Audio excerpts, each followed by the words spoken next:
I do have a lot coming at me, and I still don't know what to believe. I don't know if you're right, you know? Why would it go right into belief? It doesn't deserve to go right into belief. Yeah, exactly. It shouldn't go from exposure to belief. That's indoctrination. Yeah. You know, that's heavy. I think what this goes into is exposure to curiosity. That's all. Yeah. And let curiosity kind of roundabout for a while. And then curiosity will lead you to something else. Maybe you'll watch a movie you wouldn't have watched. Maybe you'll catch a piece of conversation that you wouldn't have caught before because you weren't listening to Atlantis, buzzword, pyramids, buzzword. Buzzwords, yeah. And so curiosity is far enough in my mind. It kind of brings us to the point of your belief that there is reincarnation. Yeah. So birth after death, you know, rebirth and other lives. And we've talked about it a little bit. In pyramids, the lady that is being recorded, she's going through the experience of her past life, supposedly. And she's talking about how the pyramids were built. And it's in Egypt, and the pyramids are in the distance, and they're growing and being built. Uh-huh. All right, what is your part in this? Now you're going to be able to be calm all the way through this and be objective about it and just report to us what's happening. I just don't know why they keep us in chains. Mm-hmm. All right. We're working. I'm a young woman, and I help to make blocks. Mm-hmm. But it's so hard to move and work with the chains. Uh-huh. What is your name? Asela. Asila. You know, people were in handcuffs, and she was like, I don't understand why in handcuffs, what's going on, you know? That didn't make sense to me. No. Because in other parts of other channelings where they talked about the pyramids, it was different. They were built, the Egyptians didn't build them, according to other things. The joke was, oh, Egyptians decorated them, but they were power sources. Mm-hmm. And I subscribe to that more. And also, when he fast forwarded through her life, within her lifetime, they're like, and now they're finished. I'm like, well, even if you're 80, I don't know about that. So it didn't make sense to me. It was fast, yeah. And I look at it this way, is that was also at the very beginning of the hypnosis. And I think that as someone goes deeper and deeper, there's a bit of sort of maybe not catching all the pieces, maybe not being in the flow, not yet being fully released. So the things at the beginning, I'm always a little more let it be there. And you notice Don didn't stay there either. He took her right through it. Mm-hmm. And they went on to sort of what the temples were, what they meant. And I called them a temple, not a pyramid. Man, I'm day 2 on this because I had these fixed ideas about, wait a minute, even in metaphysics, I thought it was, you know, kind of a intergalactic collaboration. And, you know, those stones weren't cut by hand. They can't move them. I don't care who's in change. You can't do it. You know, that thing was 100 tons. You can't get that over your head. We can't get it 100 tons over our head. So I was resistant to that. But luckily, there's a lot more tapes. And I'm wondering what sequence that tape was. Was that the first age regression they did? I don't know. We don't know, yeah. Yeah, so the nice thing is I was on the phone with Fran yesterday. And really? She's the one that was being regressed. Yeah. And she goes, oh, she was the one in the video? Yeah. Interesting. Yeah, she goes, I don't remember any of it. That's why I was gonna see if people still remember the experience they were going through while in hypnosis. Again, speaking of hypnosis, my question was, are they hypnotized or are they taking certain, you know, drugs? Because back in the day, people used to take drugs to experience new things, and, you know. It didn't occur to me. So the way that Don and Fran were doing this is Don was a hypnotherapist. So if you wanted to quit smoking, go see Don. A lot of hypnotherapists, Dolores Cannon is another one. When they have this event unfolding in front of you, with someone talking about things, some hypnotherapists, they can't handle it because their belief construct is, there is no reincarnation, there is no this. I can't deal with a crazy person, they're gonna have a psychotic break. Get out quick, I'm done here. But you talk to somebody with metaphysics that has a they'll go through it. They'll be like, oh yeah, let's hear about this. Let's go there, let's go here. It aligns with those beliefs. So back to Fran. It's my understanding that he would hypnotize her and regress her. And regression means, what's the meaning of the word regression? Well, age regression is going into your past life memories. Okay. Now, when I talked to Fran yesterday, she was also a channel. She's on some of the tapes, the channeling tapes, and so is Mary. So it's not, Don wasn't the only channel there. And I'm thinking that it may have started where she was regressed, but it may have slipped in between regression and channeling. Because at some point, with age regressions, what other hypnotherapists have said is they're not talking to the person or the person's memories, they're talking to the collective consciousness, like after their death experience. Wow, that's too much. Like my brain is trying to like wrap around this whole idea. If you listen to the first tape, it goes from pyramids up through France in the 1680s, where she's an artist. But Don was very curious about, talk to me about the death experience, what's happening now? Okay, where are you now that you've left your body? What's going on? And then he goes through that, and then he's like, were there answers? Yeah. I want you to look from that vantage point planet Earth and we have D69. First look forward from 1969 and tell me what is in store for this planet. Many, many, many things.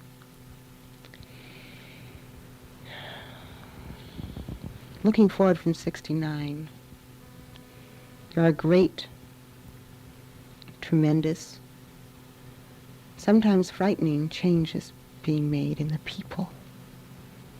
They are growing so fast. They are becoming great sources of light. But there's great strife in this growing.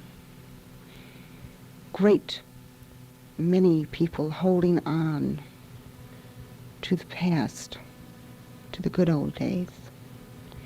And yet, they're soaring into the skies. There's exploring on other planets.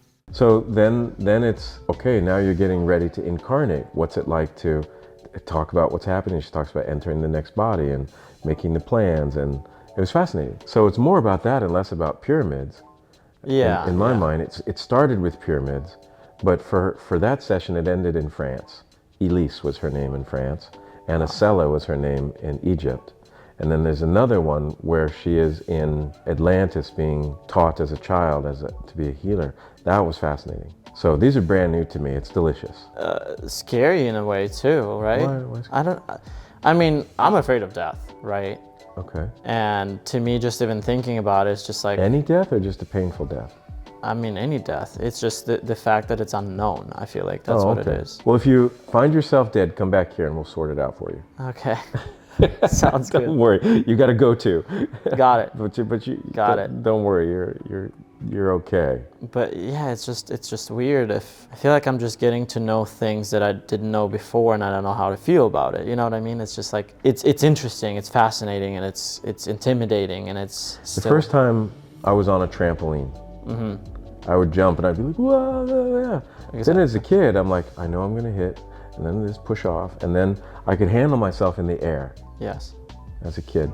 And then I'd jump to the next trampoline, and pretty soon I'm using all the trampolines at the facility. And I think it's like that. I think that this is what Don talked about, is when you don't have a foundation, it's like being on a trampoline without skills, because it's like, how do I reference this?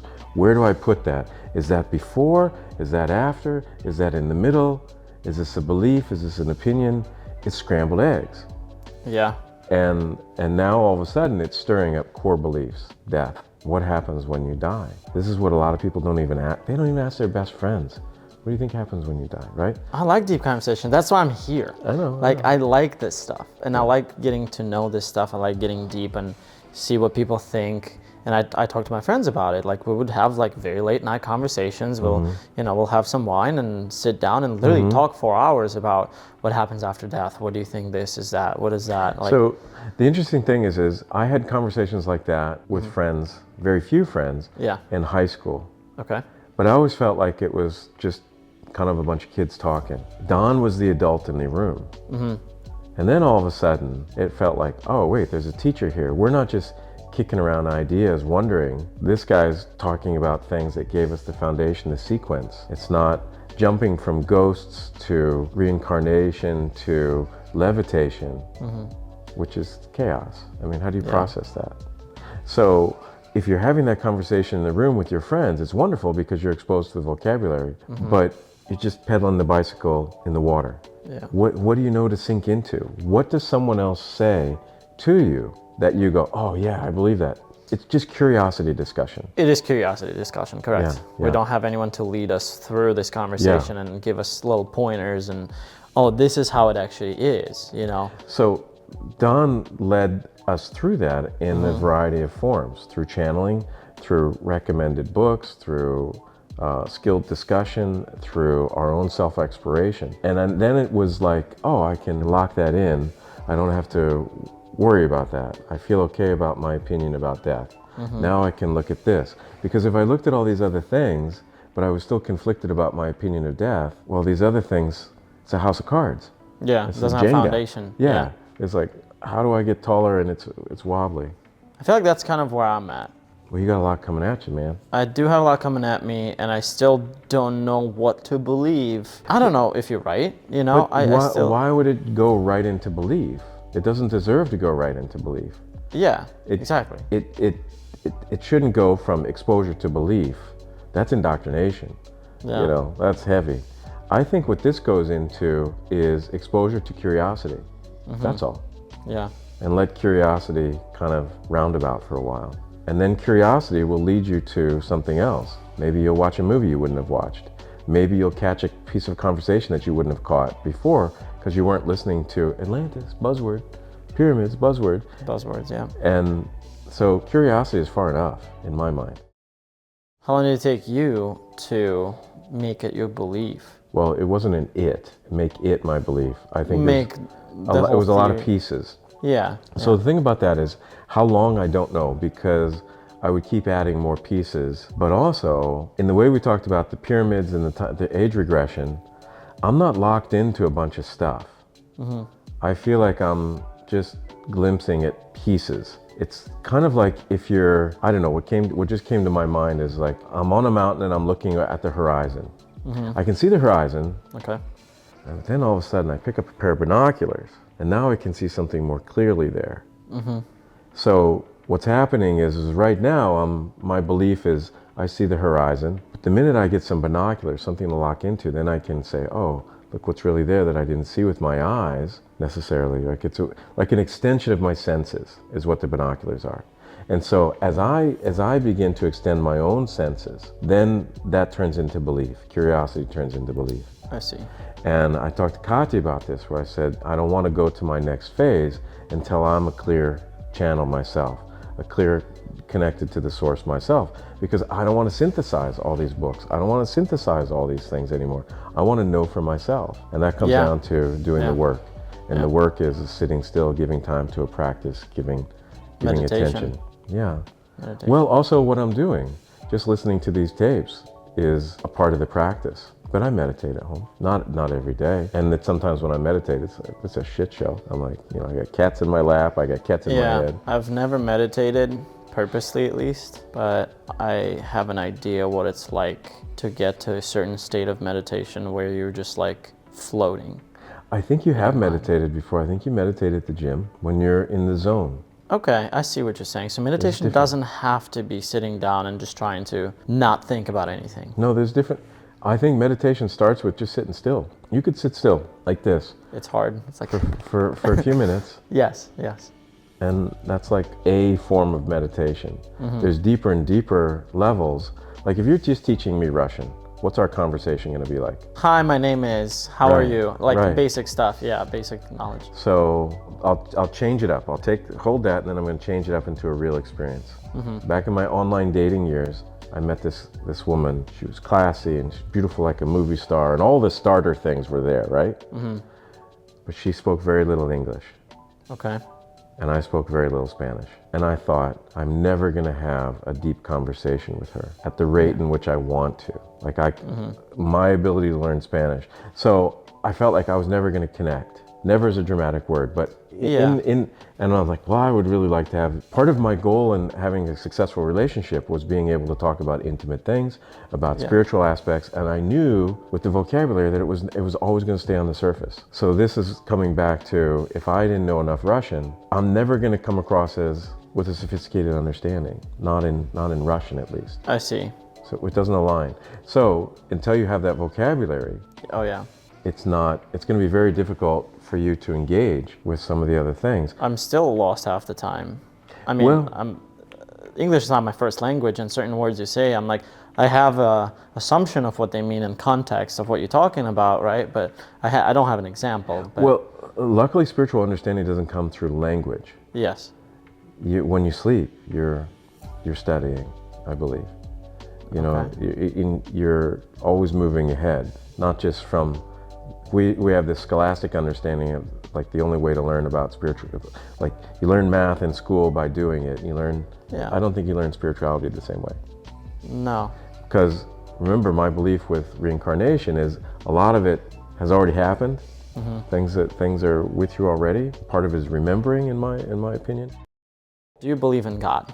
I do. Well, in one of the videos you edited, you heard me answer that I was saying God is the energy and intelligence of love. And so, Okay. and then I said, well, what does that mean? To me, my understanding and my sort of pursuit of understanding with God is not based on a biblical reference to somebody sitting in heaven in the clouds. It's more of a definition of, how do I define the creative force that is the intelligence of everything around us, from this couch. I can't communicate with the couch, but it's made of things. We are. Correct. And so the short answer is not a biblical sense, Okay. more of a multidimensional, not constricted by time or space, not constricted by the physical dimension, that there are many planes of existence and it's just infinite. It's not something I can get my head around. No one can, yeah. So Yeah. I feel like I'm more certain about what I think the old perspective of God, the Bible and things like that. And I'm more interested in discovering like a different way to see it. Like I don't want to be locked up in this one idea of God. A lot of people are like God and Jesus, very similar to them. It seems like the Yeah, same. Jesus is God, God is Jesus, Yeah. and there's three, the Spirit, Not the enough Father, for me. and the Not Son. enough for me. Yeah. I think there's a lot more.